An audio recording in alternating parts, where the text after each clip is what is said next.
안녕하세요. 수지입니다.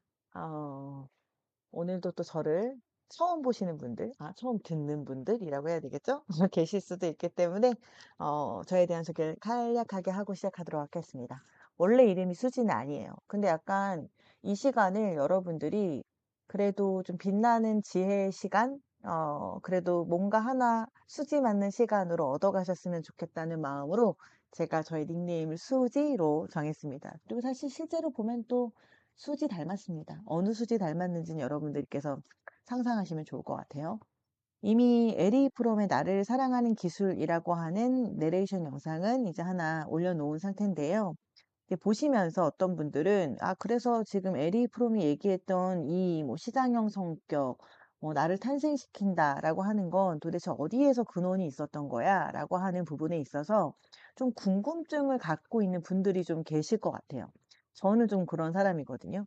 어떤 단어를 쓸 때, 어떤 이론을 쓸 때 그 이론이 있는 것만 중요한 게 아니라서 배경적으로 어떤 부분이 있었는지를 좀 알고 싶어 하는 사람이기 때문에 사람의 심리가 그런 게 있대요.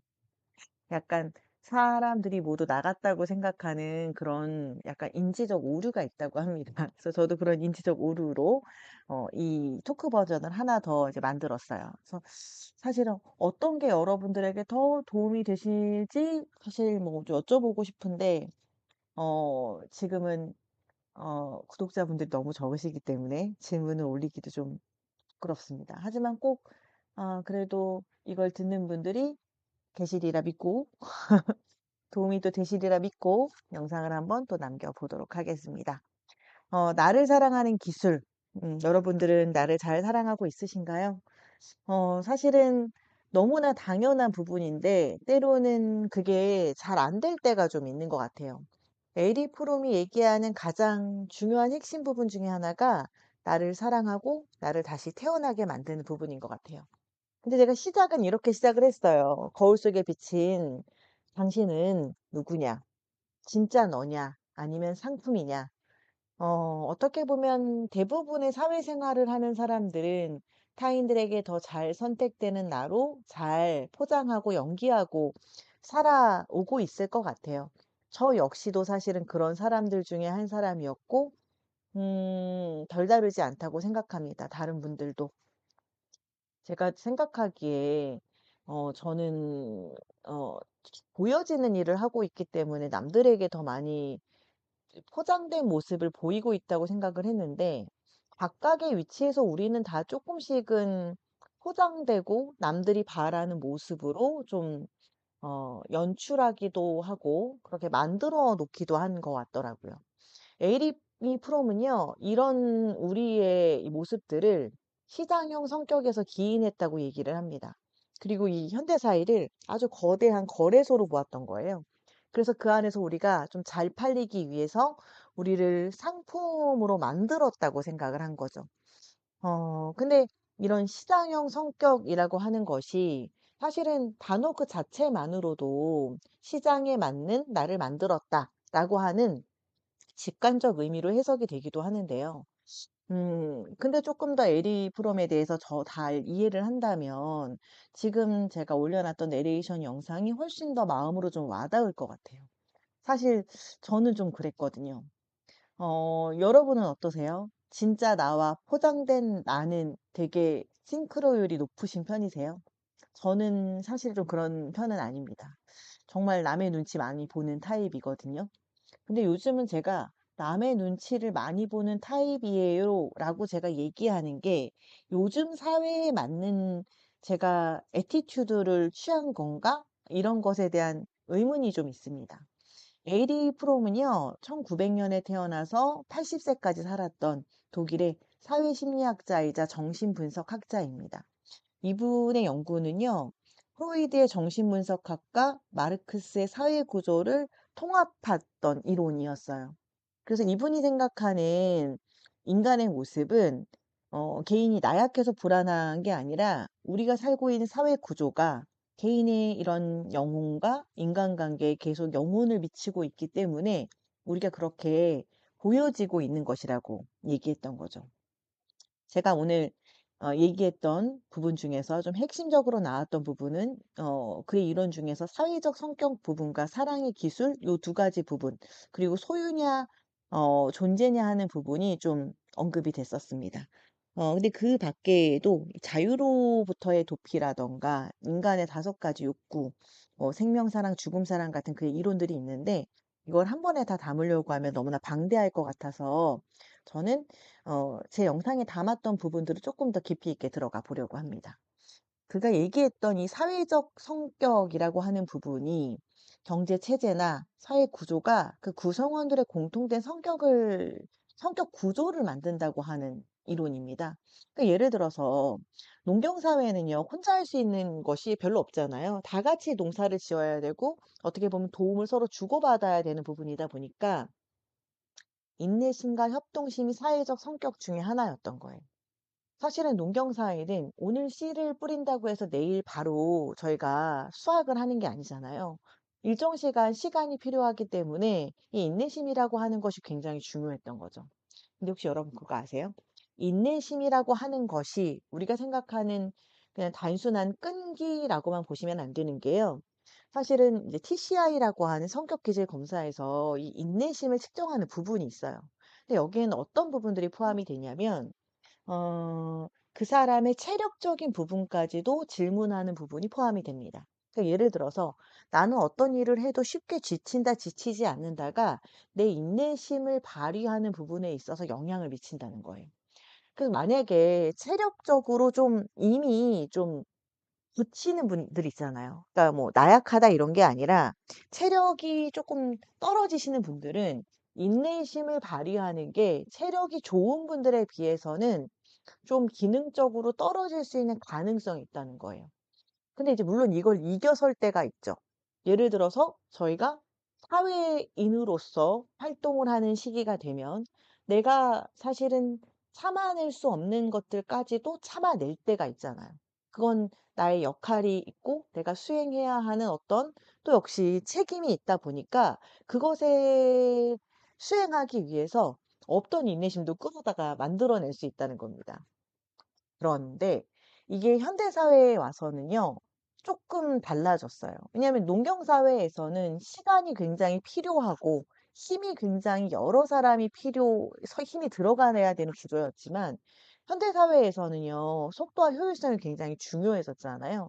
그래서 사실은 이 인내심이라고 하는 부분보다는 효율성이라고 하는 부분이 요즘 사회에서는 더 중요한 성격이 된 게 아닐까 하는 생각이 들더라고요.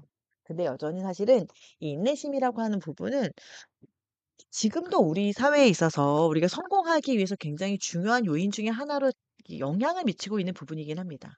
이제 얼마 전에 제가 그 아이 때문에 입시 설명회 다녀온 적이 있었는데 거기에 그 설명회를 하시는 원장님도 그런 얘기를 하시더라고요. 고등학교에 올라가서는 아이의 머리가 얼마나 좋은가가 중요한 게 아니라 아이의 엉덩이가 얼마나 그 끈기를 발휘하느냐가 그 아이의 성적의 관건이 된다. 근데 그런 걸 보면 여전히 이 인내심이라고 하는 부분은 굉장히 중요한 요소 중에 하나인 거죠. 근데 농경 사회였을 때나 현대 사회일 때나 독도가 중요한 시대가 되었어도 인내심이라고 하는 부분이 영향을 미치는 부분은 결국은 남들에게 뒤처지지 않기 위해서이거든요. 어 근데 그런 게 좀 있는 것 같더라고요. 요즘은 제가 생각하기에 부모가 아이들을 기를 때도 아이에게 "너는 남들에게 뒤처져서는 안 돼."라는 이야기를 하지 않더라도 이미 아이가 남들에게 뒤처지지 않기 위해서 많이 좀 노력을 하고 있는 것 같다는 생각이 들 때도 있더라고요. 어 얼마 전에 그 저희 아이가 그런 얘기를 하더라고요. 요즘 초등학교 아이들이 이제 장래에 대한 모습들, 미래 나의 모습을 그림으로 이제 그린다라고 하면 그 스토리가 굉장히 현실적이래요. 예를 들어서 공부를 굉장히 열심히 했는데 서울대에 가지 못해서 치킨집을 차렸다. 예를 들어 축구 선수를 하고 있었는데 뭐 국가대표에 발탁되지 않아서 결국은 프로팀에 들어가지 못하고 치킨 가게를 차렸다. 이거 치킨 가게 사장님 들으시면 되게 화내실 수도 있어요. 근데 그런 것들이 뭔가 초등학교 아이들에게도 이미 뭔가 좀 내가 그렇게 될 수 있다는 가능성을 좀 열게 만들어 둔 상황이기 때문에 요즘 아이들은 어떻게 보면 저희보다 더 불안하고 더 바쁘게 살아가는 이유가 그런 이유가 있는 때문이 아닌가 하는 생각이 좀 들었습니다. 어떻게 보면 그런 부모를 봤겠죠. 그래서 그 아이들도 이런 사회적 성격 부분이 학습이 좀 된 겁니다. 인간은 혼자 만들어진 성격이 아니라 사회, 경제, 문화 속에서 빚어진 성격을 가지고 살아가는 존재라는 거죠. 사회적 성격은요, 크게 5가지로 나눕니다. 여러분도 이걸 보시면서 나는 어떤 성격이 지금 나를 지배하고 있는가? 그리고 내가 앞으로 어떤 성격으로 좀 더 가야 하는가에 대한 부분을 한번 고민해 보시면 좋을 것 같아요. 크게 5가지 성격은요. 수용적 성격, 착취적 성격, 그리고 저장형 성격, 시장형 성격. 이게 우리 오늘 이 메시지에 나왔던 부분이었죠. 그리고 사실 여러분들에게 직접적으로 언급되진 않았지만 이 생산적 성격 역시 영상 안에서 언급된 부분이 있었습니다. 이 부분은 또 어떤 부분인지 다시 한번 또 들어가 보면서 이야기를 좀 나눠 볼게요. 수용적 성격이라고 하는 건 그럼 어떤 거냐?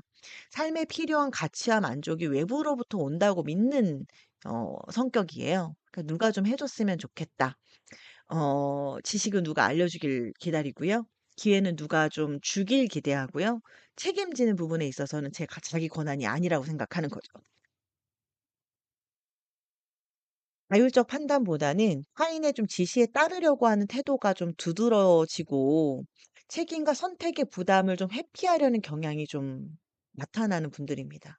사랑, 지식, 인정, 권위 같은 것들을 내가 만들어내기보다는 타인으로부터 받기를 기대하고 좀 의존하는 경향인 거예요. 이걸 좀 여러분들이 얼핏 보시면 무능하다고 느끼실 수도 있어요. 그런데 수용적 성격은 스스로의 삶의 주인이 되는 걸 좀 두려워하는 거예요. 그 이유는 그럼 뭐냐? 권위에 의존해야 했던 그런 보호받는 그런 수능적 요구를 받았던 환경이 있었던 거예요. 그러니까 예를 들어서 "이렇게 하면 위험하지 않아. 이렇게 해야 해."라고 하는 내 부모가 있었을 수도 있고요. 내 주 양육자가 있었을 수도 있고요. 내가 속해 있던 사회가 그런 모습이 "이렇게만 하면 별 문제가 없고 따라오기만 하면 돼."라고 하는 이미 세팅된 환경이 있었던 경우에 이런 수용적 성격이 될 가능성이 좀 높다는 겁니다. 스스로도 약간 그런 두려움이 좀 있어요. '내가 결정하는 건 좀 위험하다.' 오히려 다른 사람에게 기대어서 뭔가 이런 결정되어지는 것이 더 안전하다고 느끼는 거죠.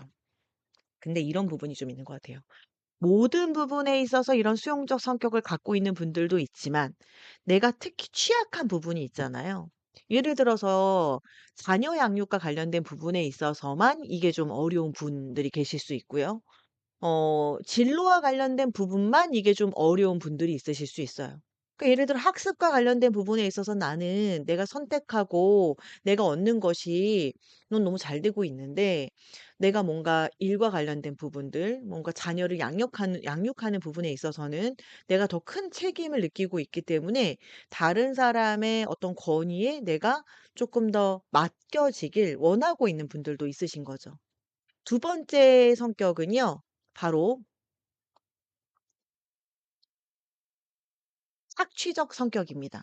저는 사실은 이거는 어 가끔씩은 조직 내에서 우리가 만날 수 있는 분들이 이런 분들이 아닌가 싶습니다. 이 분들은 어떤 마인드가 좀 있으시냐면 가치는 이미 어딘가에 있는 거예요. 내가 잘 가져오기만 하면 되는 거죠. 이분들은 아이디어 사냥꾼입니다. 그래서 얼핏 보면 이분들 되게 합리적인 분들로 보여질 수도 있어요. 그리고 실제로 이분들이 "이것이 합리적인 것이다."라고 어딘가에서 얘기할 수도 있습니다. 모두 다 그렇다는 건 아닙니다. 착취적 성격이 강한 분들은 남의 아이디어도 내 거고요.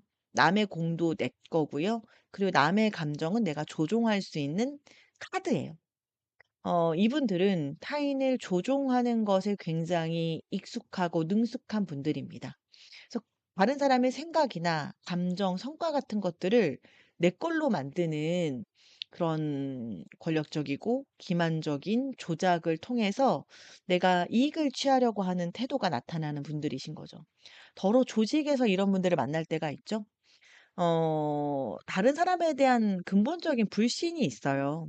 그러니까 내가 이용하지 않으면 저 사람이 나를 이용할 거라고 하는 그런 인간에 대한 어떻게 보면은 인지적 오류, 불신이 좀 내재적으로 깔려 있는 분들이신 거죠.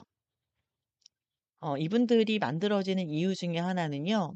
되게 제한적이고 경쟁적인 치열한 환경에서 먼저 가져야 살아남는 구조일 때 이게 일어나는 경우가 많습니다.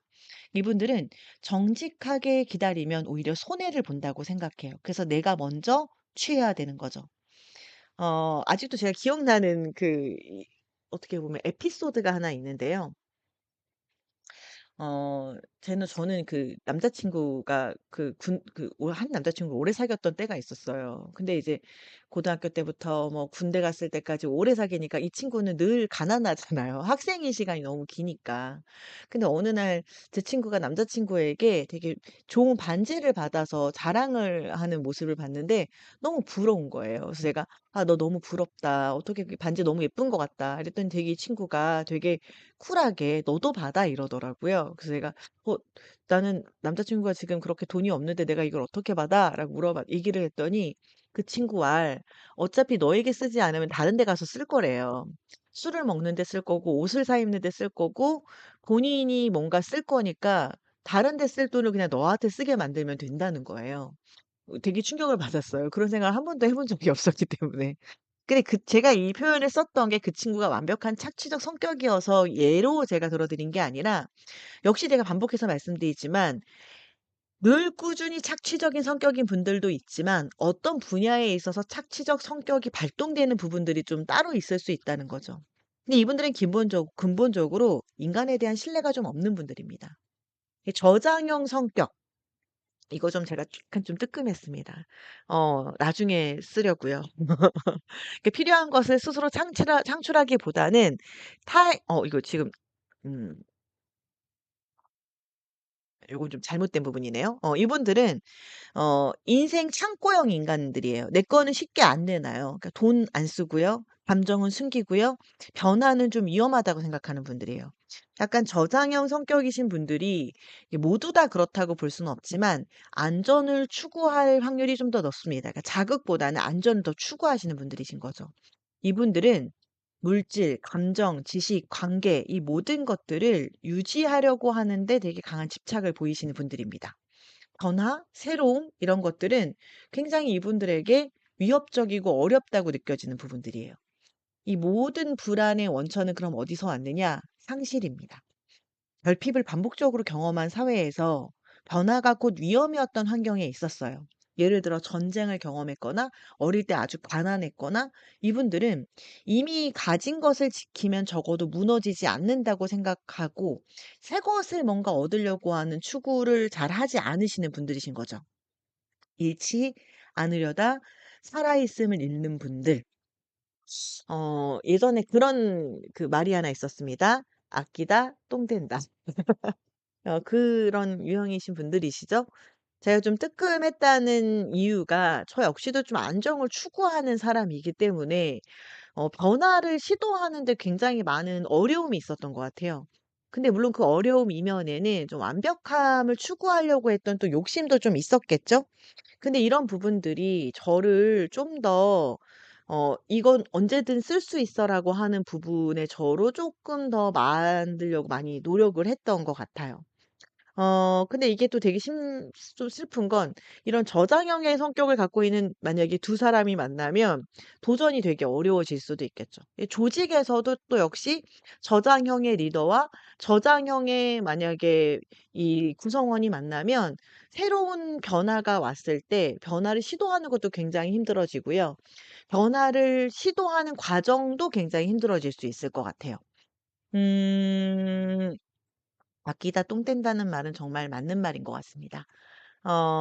그리고 이번 영상에서 나왔던 게 바로 이 시장형 성격. 자기 자신을 하나의 상품으로 인식하는 그런 부분입니다. 내가 브랜드예요. 근데 요즘 이게 사실 어떻게 보면 사회적 대세이기도 해요. 요즘 인스타 같은 거 보면 셀프 브랜딩에 대한 이야기들이 되게 많이 나오잖아요. 그러니까 지금의 나를 시장에서 얼마나 괜찮게 내 능력과 내 관계와 내 자존감을 보이는가가 나를 드러내는, 나를 좋은 상품으로 드러내는 굉장히 좋은, 어떻게 보면 요소라는 거죠. 그게 되게 그 자존감과 관련된 부분에 있어서도 여러분 어떻게 생각하세요? 긍정적인 사람이 더 매력적으로 느껴지세요? 좀 부정적인 사람이 매력적으로 느껴지세요? 물론 이거 계취가 있을 수는 있습니다. 저는 사실은 때로는 너무 긍정적인 사람들이 저에게 되게 부담이 좀 느껴질 때도 있어요. 나는 저렇게 생각을 하지 못하는데, 아이고, 좀 힘든데, 그리고 마냥 긍정적으로 보는 게 좀 약간은 좀 허무맹랑하다고 느껴질 때도 있거든요. 근데 또 그렇다고 해서 부정적인 사람들을 계속 만나는 게 그럼 좋냐라고 물어본다면 그것도 좀 아닌 것 같아요. 왜냐하면 뭘 하기도 전에 그 사람들이 약간 초치는 분위기가 만들어지면 저는 되게 힘들게 변화에 대한 시도를 했는데 그 시도 자체가 꺾여 버릴 때도 있잖아요. 근데 제가 대체적으로 이렇게 보면요.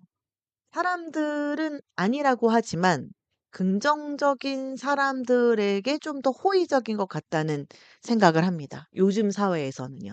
그래서 요즘은 긍정도 굉장히 나를 어떻게 보면 표현하는 꾸미는 도구가 좀 되어 있는 모습들도 좀 있는 것 같아요.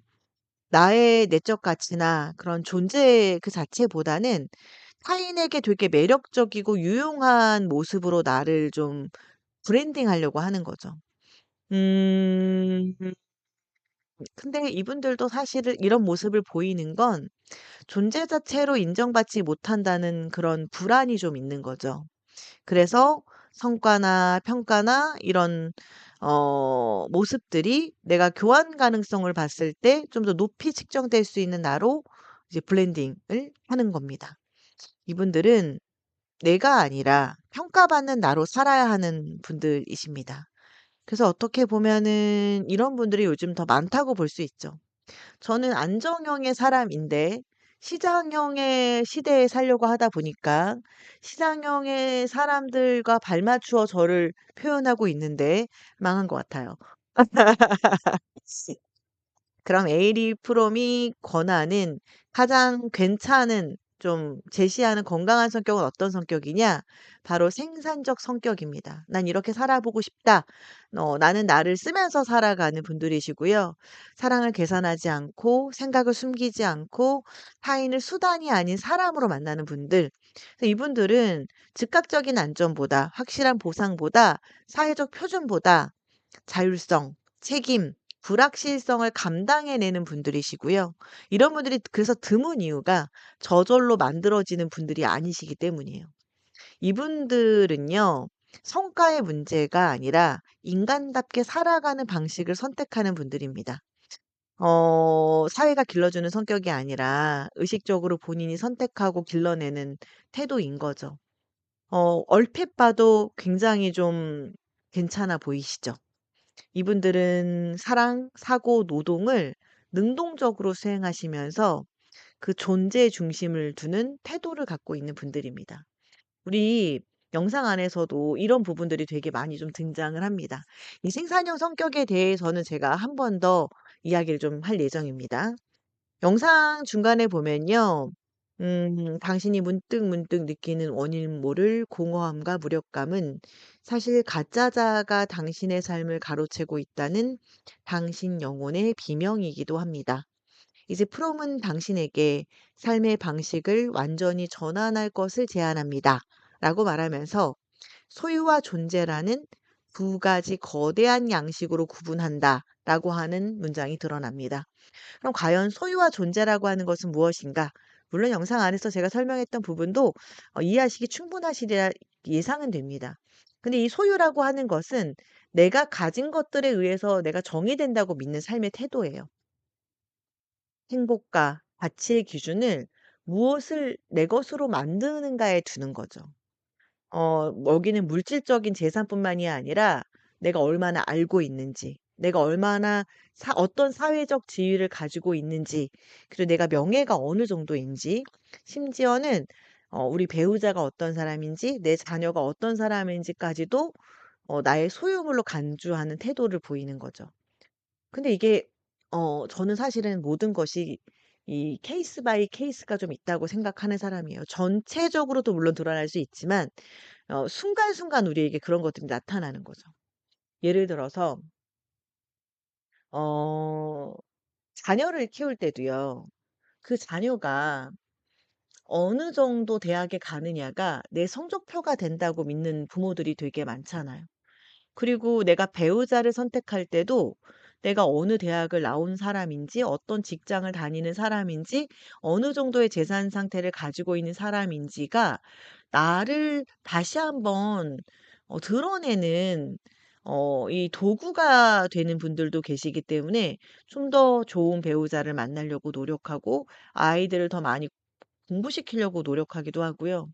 저도 여기서 또 뜨끔한 부분이 지식적인 부분이나 이런 학위적인 부분, 사회적 지위 부분에 대해서는 저도 욕심이 좀 있는 것 같아요.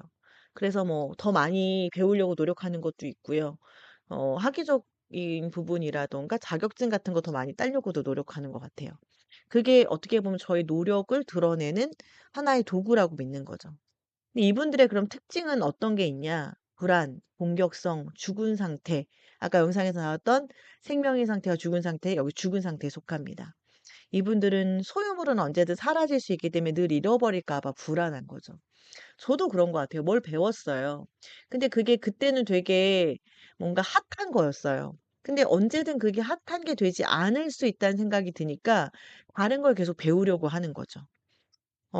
공격성과 관련된 부분에 있어서도 더 많이 가져야 나의 가치가 올라간다고 믿기 때문에 타인을 잠재적 경쟁자나 적으로 보게 되는 거죠.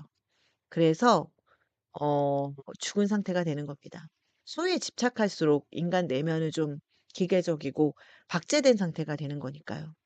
이분들은 '나는 자동차를 가지고 있다. 나는 지식을 많이 알고 있다.'와 같은 이런 소유의 사고방식을 갖는 것이 즉 그 자동차를 타는 사람이 나고 그만큼 배운 사람이 내가 된다고 하는 분들이신 거죠.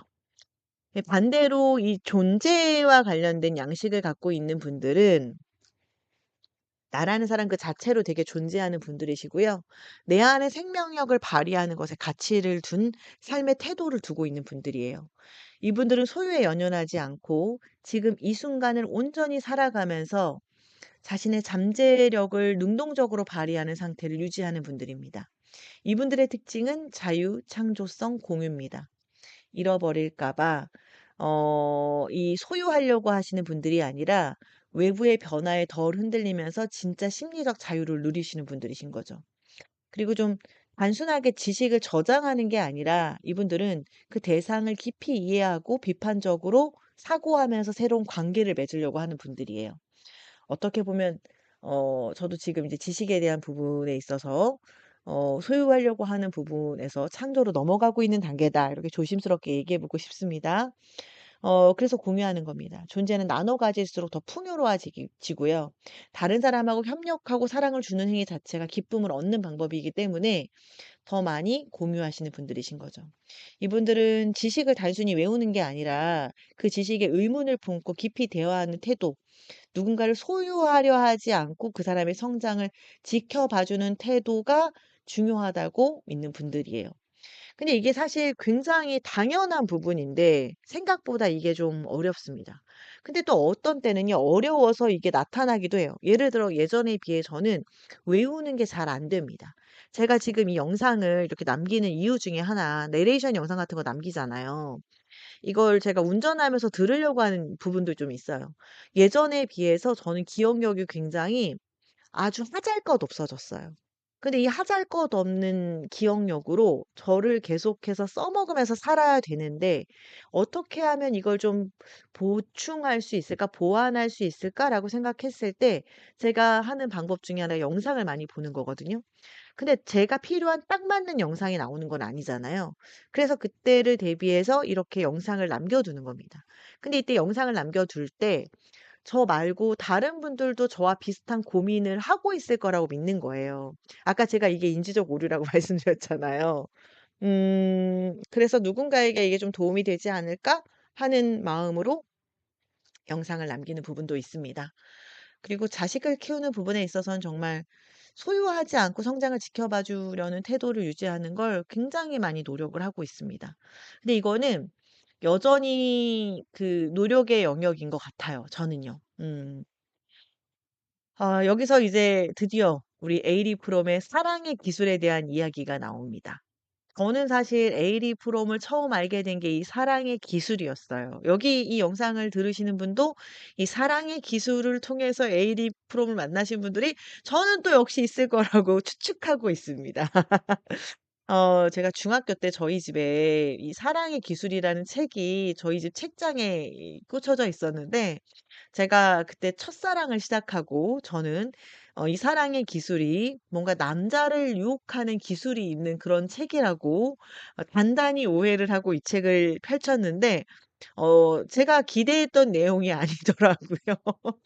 제가 읽기엔 너무 심오한 내용이었습니다. 그래서 저는 그때 이 책을 제대로 읽지 않았어요. 왜냐하면 저는 연애 지침서라고 생각했으니까요. 에이리 프롬이 이야기하는 사랑의 기술은요.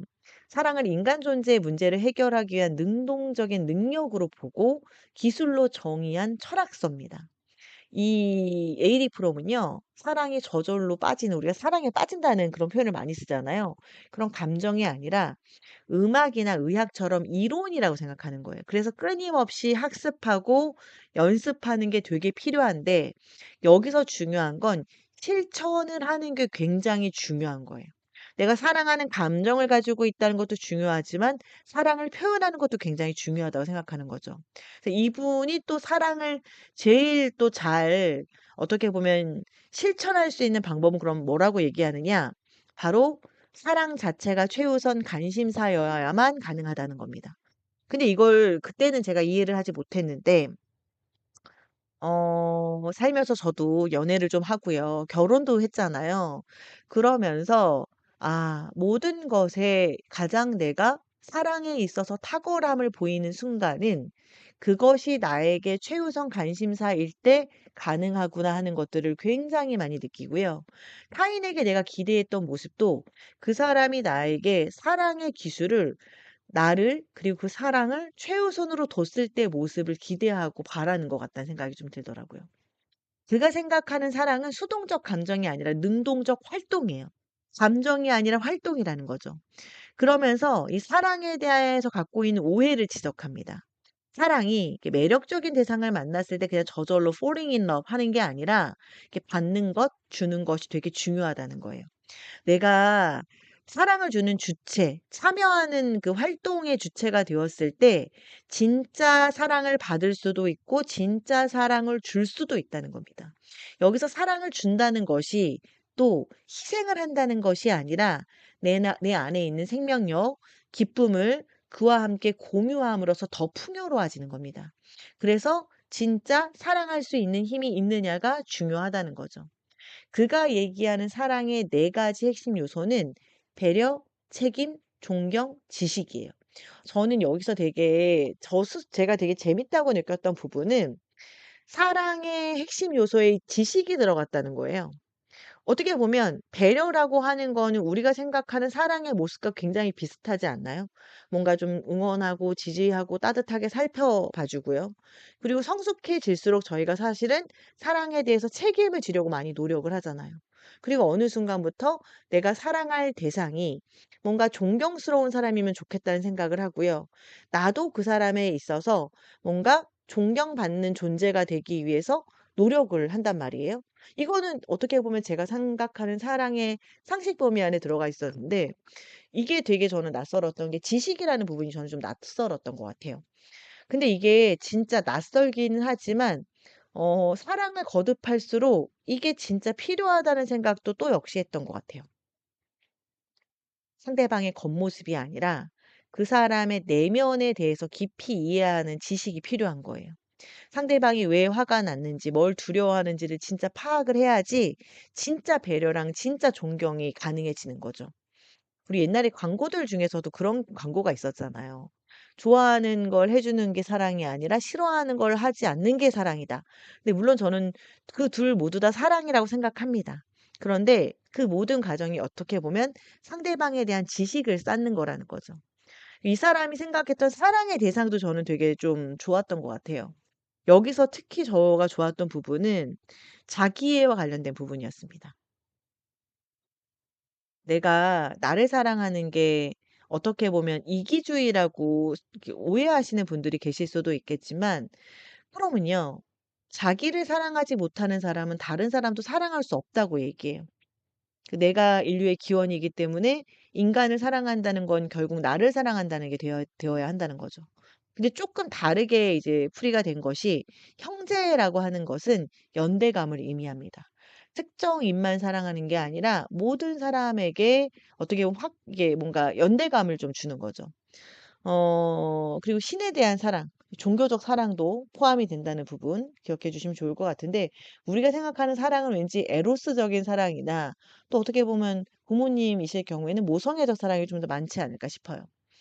실존적 고독을 그러면 해소하는 게 뭐냐 바로 사랑이에요.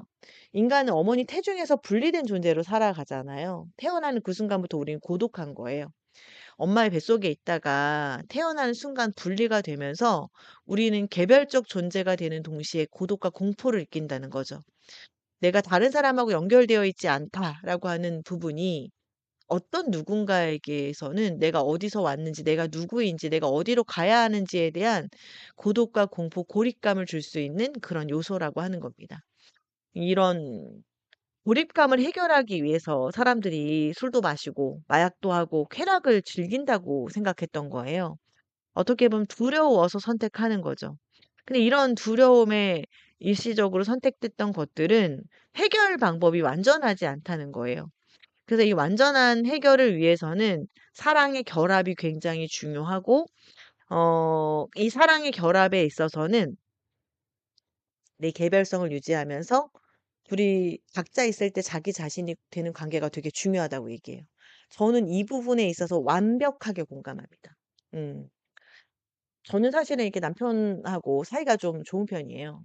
근데 제가 남편하고 사이가 좋을 때 되게 행복한 여자가 됐다가 남편하고 사이가 나쁠 때 제가 저를 되게 불행한 여자로 만든다는 사실을 깨닫기 시작했어요, 몇 년 전부터.